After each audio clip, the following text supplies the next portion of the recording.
Speaking Task 1. You will be asked a question about a familiar topic. You will then have 15 seconds to prepare your response, and 45 seconds to speak. Some nutritionists believe that intermittent fasting is a beneficial practice. Do you think this is a good idea? Please provide reasons and details to support your opinion. Prepare your response after the beep.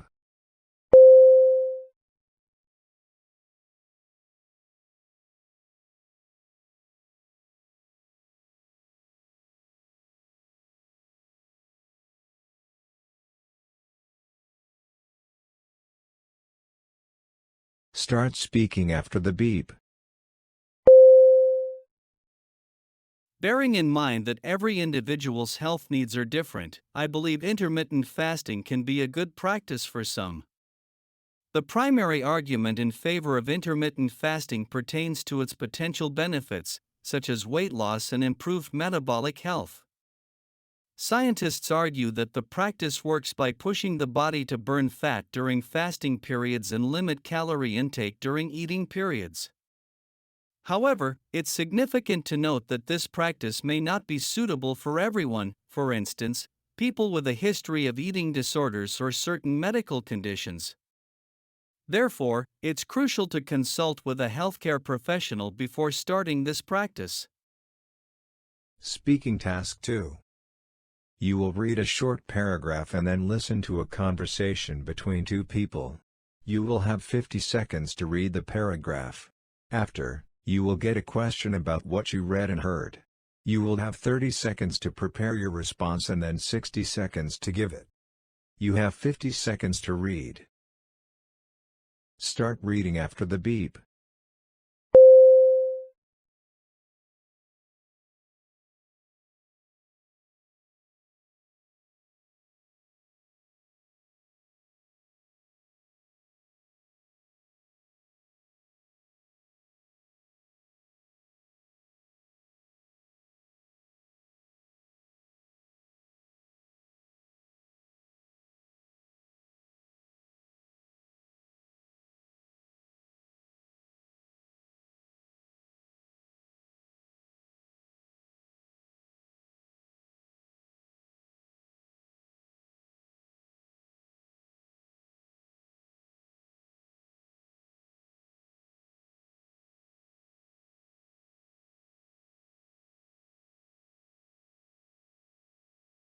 Now listen to the conversation between two people.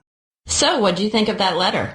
Well, it might sound like a good idea, but I really don't think it's going to have any of the benefits that the letter writer says it will. So you don't agree with it? Nope. If anything, it's going to hurt our relationship with our town.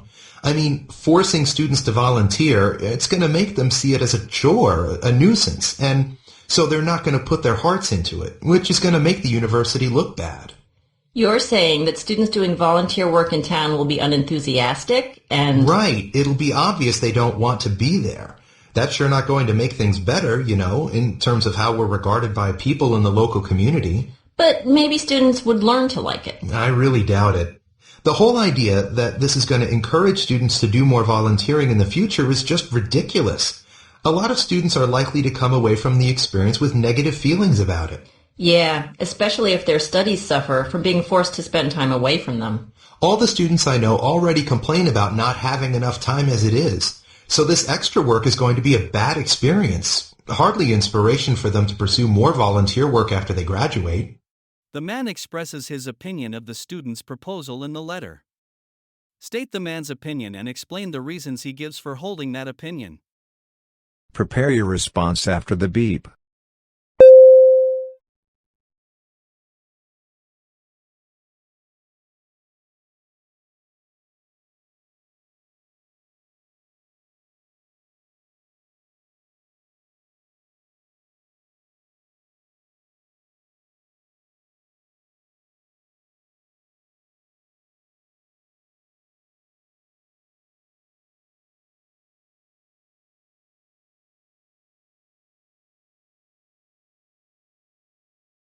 Start speaking after the beep. The man disagrees with the proposal to make community service mandatory for all students. He believes that forcing students to volunteer will make them see it as a chore, so they won't be enthusiastic or put their hearts into it. This could damage the university's relationship with the local community because people will notice the lack of genuine interest. He also doubts that mandatory volunteering will inspire students to do more volunteer work in the future. Instead, many students might feel negative about the experience, especially since they already complain about not having enough time for their studies, and this extra requirement would only add to their stress.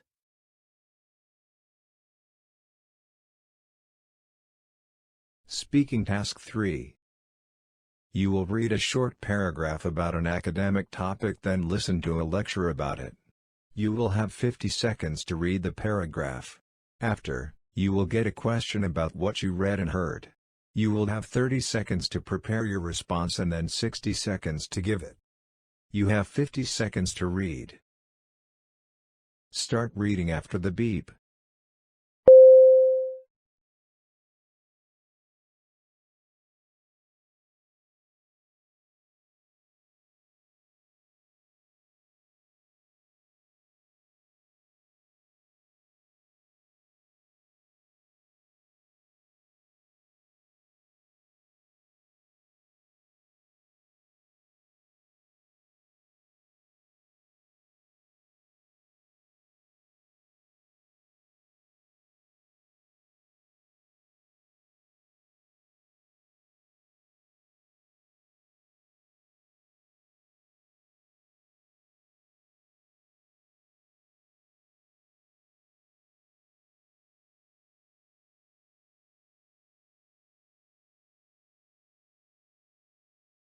Now listen to the lecture.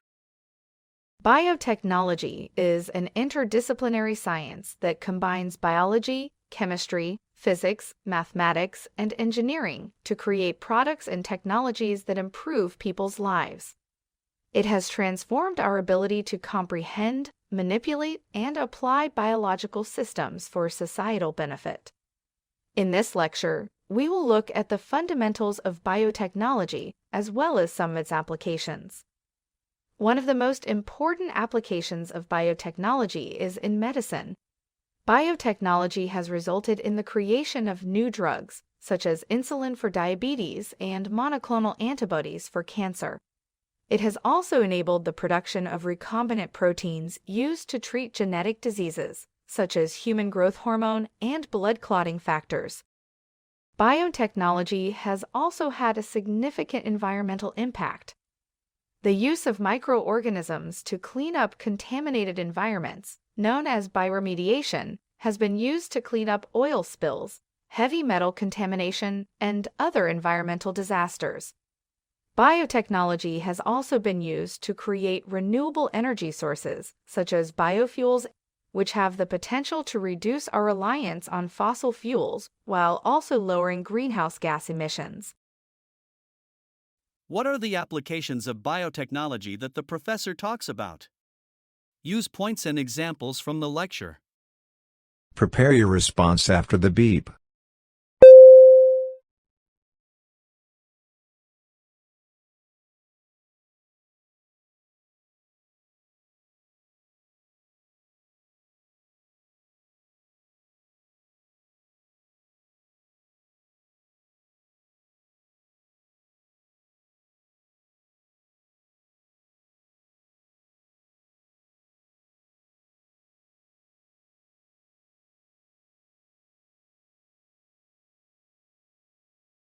Start speaking after the beep. The professor talks about the applications of biotechnology in medicine, and she also talks about the environmental impact that biotechnology has had.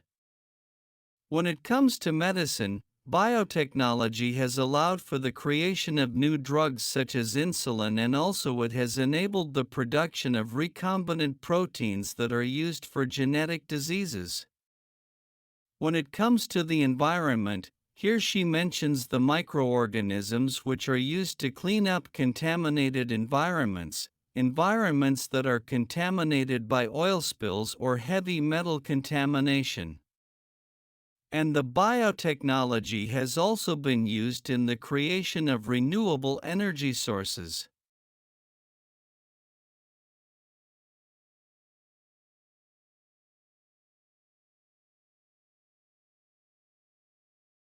You will listen to a lecture about an academic topic. After, you will get a question about what you heard. You will have 20 seconds to prepare your response and then 60 seconds to give it. Now listen to the lecture. Number 6. In this question, you will listen to a short lecture. You will then be asked to summarize important information from the lecture. After you hear the question, you will have 20 seconds to prepare your response and 60 seconds to speak. Listen to part of a lecture in a history class. Okay, so we've been talking about various factors that have changed the United States economy. And one especially important factor was the development of railroads. When the railroad system expanded throughout most of the United States, it fundamentally changed the way business was done in this country. For one thing, expansion of the railroads enabled companies to start selling their goods all across the country. Since trains could now transport merchandise all over the United States, companies could now sell goods to consumers pretty much anywhere in the country. For example, there was a big company that sold clocks. The company started in a big city, and before the development of the railroads, the company could only sell its clocks to people who lived in or near that city. But when the railroads expanded, the company could load its clocks onto trains and have them delivered to all parts of the country. Railroads also changed business in the U.S. by making it possible to open factories in new locations. Many factories had machines that were powered by certain raw materials, like coal, and railroads made it possible to transport those raw materials to areas of the country where they weren't found naturally. A good example is some factories in the southern United States. In certain parts of the South, there wasn't much naturally occurring coal. So before the expansion of the railroads, there weren't many factories there because there were no raw materials, like coal, to provide power for the factory's machines.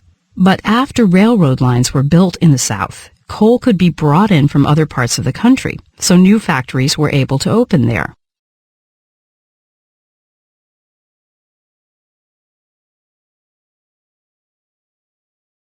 Using the examples from the lecture, explain 2 ways the railroad system changed business in the United States.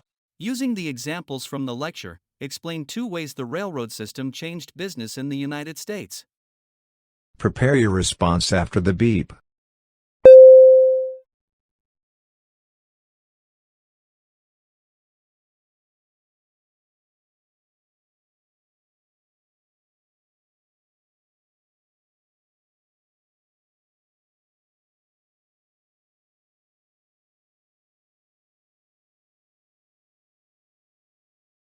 Start speaking after the beep. The professor explains that the expansion of the railroad system changed business in the United States in 2 important ways. First, railroads allowed companies to sell their products across the entire country. For example, a clock company that used to sell only in its local city was able to ship clocks by train to customers nationwide once the railroad network expanded. Second, railroads made it possible to open factories in new locations by transporting raw materials like coal to areas where they were not naturally available. The professor gives the example of factories in the southern United States, where there was little coal before. After railroads were built, coal could be brought in from other regions, allowing new factories to open in the South. So, railroads helped companies reach more customers and enabled the growth of factories in new places.